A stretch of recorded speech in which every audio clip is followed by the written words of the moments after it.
नमस्कार देवियों और सज्जनों, स्वागत है आपका टेक मास्टर तबाही न्यूज में। आज हम सवाल करेंगे एक ऐसे ब्रांड पे जो लोगों के दिलों से उतरता जा रहा है, जिसने अपने पैसे तो बढ़ाए हैं लेकिन सॉफ्टवेयर की क्वालिटी घटाई।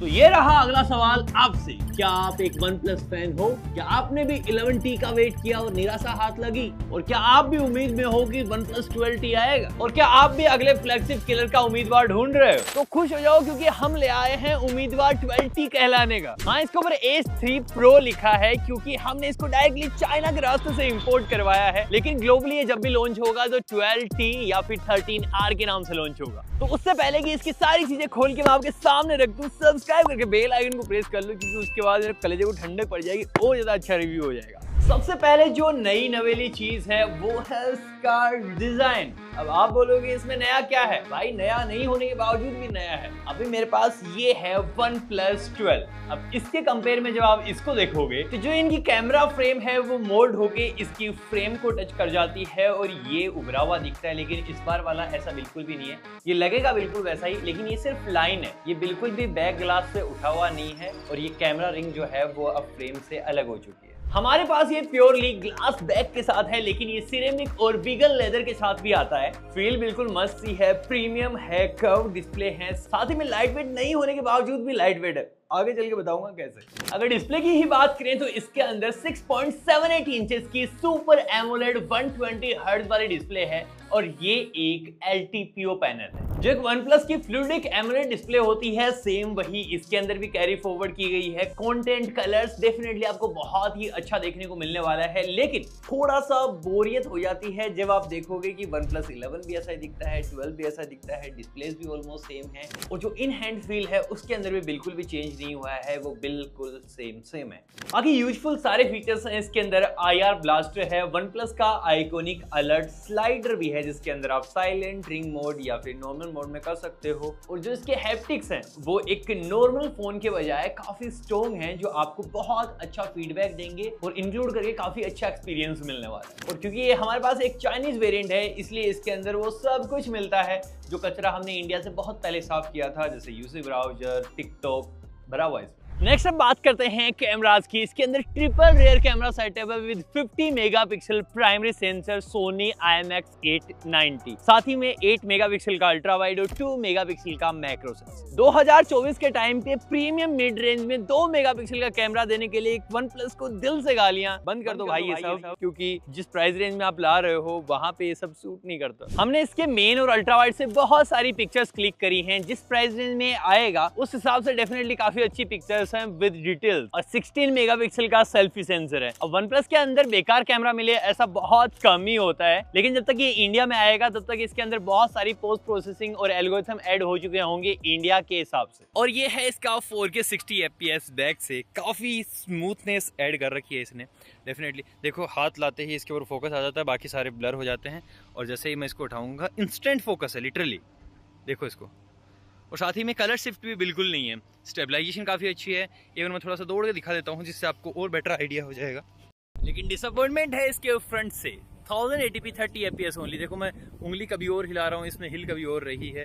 60 FPS 1080p में भी नहीं है, ये बहुत बेकार चीज़ है। और भाई स्नैपड्रैगन 8 जनरेशन 3 के साथ ये चीज़ नहीं मिल रही है, बहुत ही गलत है। किसी चीज़ का बहाना दे ही नहीं सकती इसमें कंपनी। बात करें अगर इसकी ताकत की तो इसके अंदर है Qualcomm Snapdragon 8 जनरेशन 3। अब इतनी कमाल पावर अपने अंदर ये सिमेटे हुए है तो डेफिनेटली परफॉर्मेंस मल्टीटास्किंग में तो कोई कमी नहीं आने वाली। और इसके नंबर्स, इसके स्कोर्स भी बिल्कुल वही चीज कहते हैं। 2 मिलियन 20 लाख से ऊपर स्कोर निकल के आए हैं। CPU throttle test 84% which is good. और इसके नंबर सिर्फ यहाँ पे ही नहीं रुकते हैं। हमारे पास जो वेरिएंट है वो 12GB 256GB है, बल्कि ये 24GB रैम के साथ भी आता है और 1TB स्टोरेज। 1TB स्टोरेज आपको मिल जाती है UFS 4.0 बेस्ड स्टोरेज और LPDDR5X बेस्ड रैम है। नंबर्स नहीं बता तो सीधा बता देता हूँ, हर चीज में हार्डवेयर बेस में इसको कोई नहीं हरा सकता।